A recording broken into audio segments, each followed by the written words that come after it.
ஆரோக்கியமான முறையில் முடி அடர்த்தியாக நீட்டமாக வளர்கிறதுக்கான வழிமுறை இந்த வீடியோவில் நம்ம பார்க்க போகிறோம். எல்லாருக்குமே தெரிஞ்சிருக்கும் கருவேப்பிலை முடி வளர்கிறதுக்கு ரொம்ப பயன்படும் அப்படின்னு சொல்லிட்டு. ஆனாலுமே கருவேப்பிலையை ஒரு வாசனை பொருளாக பயன்படுத்திட்டு தூக்கி போட்டுடுறோம். அதிகப்படியான ஆரோக்கியம் நிறைந்த இந்த கருவேப்பிலையை உணவே மருந்தாக நம்ம இந்த வீடியோவில் பார்க்க போகிறோம்.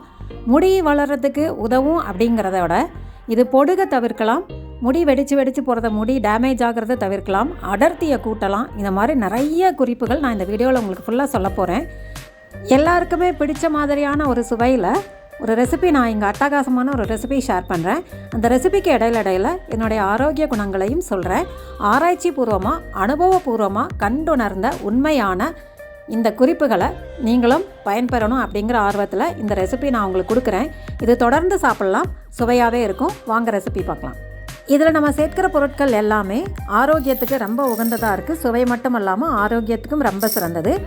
1 டேபிள் ஸ்பூன் கடலைப்பருப்பு, அதாவது மேஜை கரண்டி, 1 மேஜை கரண்டி கடலைப்பருப்பு, 1/2 மேஜை கரண்டி உளுத்தம்பருப்பு, 1/2 டேபிள் ஸ்பூன் வர மல்லி, வறுக்காத மல்லி எடுத்திருக்கேன். 3 டீஸ்பூன் சேர்ந்தது 1 டேபிள் ஸ்பூன்.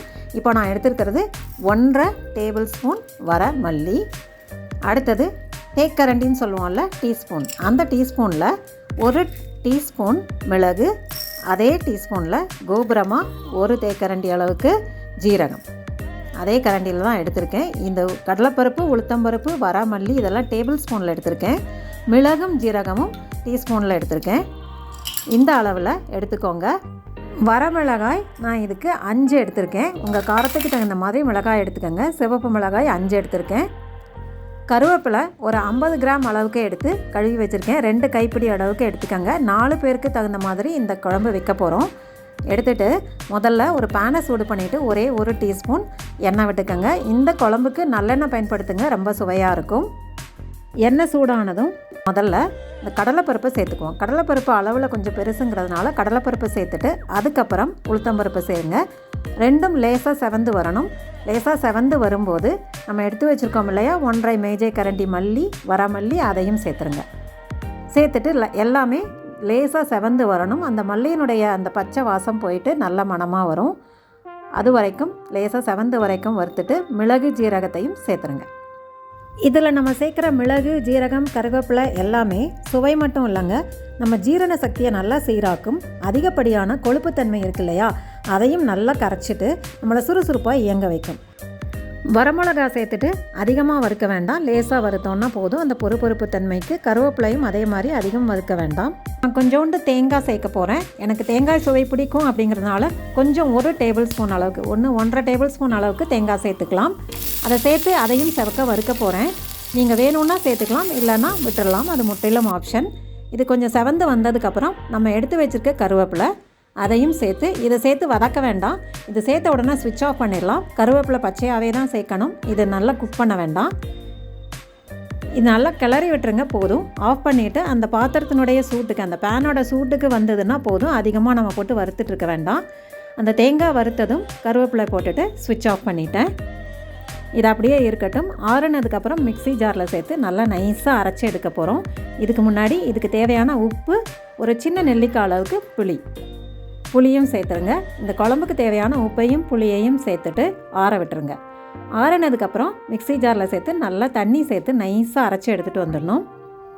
இது நல்ல கமகமன்னு நல்ல மணமாக இருக்குங்க. கருவேப்பிலை குழம்பு எப்பயுமே சூப்பராக இருக்கும். இது சாதம், இட்லி எல்லாத்துக்குமே சூப்பராக மேட்ச் ஆகும்.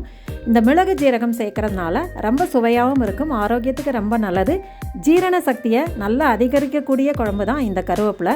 பசிக்க சரியாக சாப்பிடாத குழந்தைங்களுக்கு இந்த கருவேப்பிலை குழம்பு வச்சு கொடுத்தீங்கன்னா, இதை சாதத்தில் போட்டு கொஞ்சம் நல்லெண்ணெய் விட்டு பிசைஞ்சு கொடுத்தீங்கன்னா அட்டகாசமாக இருக்கும். நல்லா ஜீரணித்து நல்லா பசித்து சாப்பிடுவாங்க. இப்போ நல்லெண்ணெய் ஒரு 3 டேபிள் ஸ்பூன் எடுத்திருக்கேன். நல்லெண்ணெயும் இந்த உடம்புக்கு ரொம்ப நல்லதுங்கிறதுனால இந்த குழம்பு நல்லெண்ணெயிலேயே செய்யுங்க. எண்ணெய் காஞ்ச உடனே கடுகு போட்டு தாளிச்சிருக்கேன். ஒரு பெரிய வெங்காயம் கட் பண்ணி வச்சுருக்கேன். நீங்கள் சின்ன வெங்காயம் சேர்த்திங்கன்னா இன்னும் சூப்பராக இருக்கும். நான் சின்ன வெங்காயம் சேர்க்கலை, பெரிய வெங்காயத்தில் ஒரு பெரிய சைஸ் கட் பண்ணி வச்சுருக்கேன். இந்த வெங்காயம் கொஞ்சம் செவந்து வரணும். அது கூட கொஞ்சம் பெருங்காயம் சேர்த்துருங்க. நான் கொஞ்சம் பெருங்காயம் தாராளமாக சேர்த்துருக்கேன். பெருங்காயம் வாசம் பிடிக்குங்கிறதுனால, ஜீரண சக்திக்கும் நல்லதுங்கிறதுனால பெருங்காயம் சேர்த்துருக்கேன். இந்த பெருங்காயமும் வெங்காயமும் சேர்ந்து வதங்கும் போதே நல்ல மணமாக இருக்கும். இது நல்ல நிறம் மாறி கொஞ்சம் செவந்து வர ஸ்டேஜில் நம்ம அரைச்சி வச்சுருக்க குழம்ப இங்கே சேர்க்க போகிறோம். இதில் நம்ம தக்காளி எல்லாம் எதுவுமே சேர்க்கலை, வெங்காயம் தான் சேர்த்துருக்கேன். அதையும் கூட சிலர் சேர்க்குறதில்ல. இது சுவையை கூட்டி கொடுக்குங்கிறதுனால சேர்த்துருக்கேன். அது பொன்னிறமாக வந்த உடனே அரைச்சி வச்சுருக்க குழம்ப உள்ளே சேர்த்துருங்க. இது பருப்பெல்லாம் சேர்த்துருக்கிறதுனால குழம்பு கெட்டியாகும். இது நல்லா கிண்டி விட்டுருங்க. கெட்டியாகும். அதனால் இந்த மிக்ஸி ஜாரில் கொஞ்சோண்டு தண்ணி சேர்த்து இன்னும் கொஞ்சம் சேர்க்கலாம். இன்னும் 2 டம்ளர் தண்ணி கூட சேர்க்கலாம். குழம்பு நல்லா கெட்டியாக வந்துடும். இது அதிகம் கொதிக்கணுங்கிறது கிடையாது. நீங்கள் அந்த தண்ணி சேர்த்து விட்டிங்கன்னா அப்படியே சுற்றி எண்ணெய் விட்டு வரும். அந்த எண்ணெய் நல்லா விட்டு வரும்போது நல்லா கெட்டியாகிடும். அந்த ஸ்டேஜில் ஆஃப் பண்ணிவிடுங்க. நல்லா தலை கொதிக்கிற ஸ்டேஜ் வரைக்கும் விட்டிங்கன்னா போதும். அந்த பருப்பு சேர்த்துருக்க பருப்பெல்லாம் கொஞ்சம் நல்லா கெட்டியாகி வரணும், அவ்வளோதான். இப்போ பாருங்கள், நல்லா கெட்டியாகி நல்ல மணமாக அந்த பெருங்காயம், கருவேப்பிலை, மிளகு, ஜீரகம் நம்ம சேர்த்துருக்கிறது எல்லாமே மருத்துவ குணம் வாய்ந்த பொருட்கள் அப்படிங்கிறதுனால இது ஜீரணத்துக்கு ரொம்பவே நல்லது. சுவையும் அட்டகாசமாக இருக்கும். டெய்லியுமே நீங்கள் சாப்பிட்லாம். இது செஞ்சு வச்சுருந்து காலையில், மத்தியானம், நைட்டுன்னு 3 நேரமும் சாப்பிட்லாம். குழந்தைங்களுக்கு கொடுத்து பாருங்கள், நல்லா பசிச்சு சாப்பிடுவாங்க. முடி வளரதும், நல்ல முடி வளரும். கருன்னு அடர்த்தியாக நீட்டமாக முடியும் வளரும். ஆரோக்கியத்துக்கும் ரொம்ப நல்லது. முடி உதிரதை தவிர்க்கிறதுக்கான எளிய வழிமுறைகள் ஏற்கனவே நம்ம ஒரு வீடியோ போட்டிருக்கோம். அதையும் நான் உங்களுக்கு லிங்க் டிஸ்கிரிப்ஷன் பாக்ஸில் கொடுக்குறேன். கருவேப்பிலையை பொடியாக செஞ்சு தினமும் நீங்கள் சாப்பாடோடு சேர்த்து சாப்பிடுவாங்க. இட்லி, தோசை, சாதம் எல்லாத்துக்குமே அதை சேர்த்து சாப்பிட்லாம். இந்த கருவேப்பிலை பொடி செட்டிநாடு ஸ்நாக்ஸ் ஆன்லைனில் கிடைக்கும். நீங்கள் வாங்கி பயன்பெறலாம். அதோட லிங்க்கும் நான் டிஸ்கிரிப்ஷன் பாக்ஸில் கொடுக்குறேன். இந்த மாதிரி கருவேப்பிலையை எண்ணெயாக காய்ச்சி தேய்ச்சி பாருங்கள். அதுவும் முடி வளர்கிறதுக்கு உதவியாக இருக்கும். நம்ம சேனலை ஃபஸ்ட் டைம் பார்க்குறவங்க சப்ஸ்கிரைப் பண்ணிக்கோங்க. தேங்க்ஸ் ஃபார் வாட்சிங்.